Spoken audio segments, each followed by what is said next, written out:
अस्सलामु अलैकुम वरहमतुल्लाहि वबरकातुह। सफ़र के दौरान उल्टियाँ क्यों आती हैं? सफ़र करते वक्त चक्कर आने या उल्टियाँ आने की वजह ये समझी जाती है कि सफ़र के दौरान दिमाग के जिस्म के मुख्तलिफ हिस्सों से मुतज़ाद मालूमात मिल रही होती हैं। जब आप पैदल चलते हैं तो आपकी आँखें, टांगें, पाँव, बाजू और आपके कानों के अंदर मौजूद बैलेंसिंग का निज़ाम सब दिमाग को ये इन्फॉर्मेशन देते हैं कि आप हरकत में हैं। इसके बरअक्स अगर आप बस में सफ़र कर रहे हों तो आपके कानों के अंदर मौजूद बैलेंसिंग का निज़ाम दिमाग को ये बतला रहा होता है कि आप हरकत में हैं।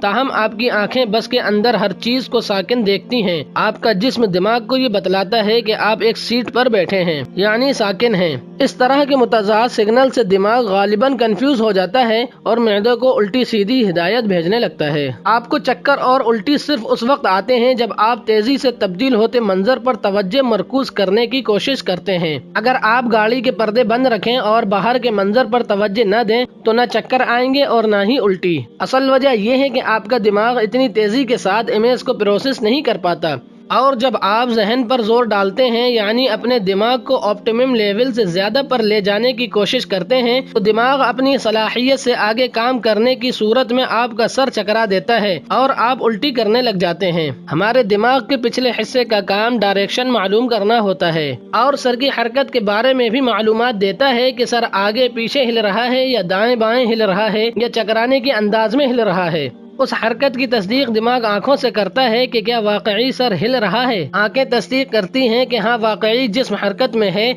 इसलिए सब कंट्रोल में रहता है। लेकिन सफर के दौरान दिमाग के उस हिस्से और आंखों में इख्तिलाफात होता है तो दिमाग ये समझाता है कि मैदे में जहर चला गया है, इसलिए दिमाग किसी हीरो की तरह मैदे को सिकुड़ने का सिग्नल दे देता है और मैदा सिकुड़ जाता है जिससे उल्टी आ जाती है। आप हजरात को वीडियो पसंद आई हो तो लाइक, कमेंट, शेयर करके चैनल को सब्सक्राइब करें। शुक्रिया।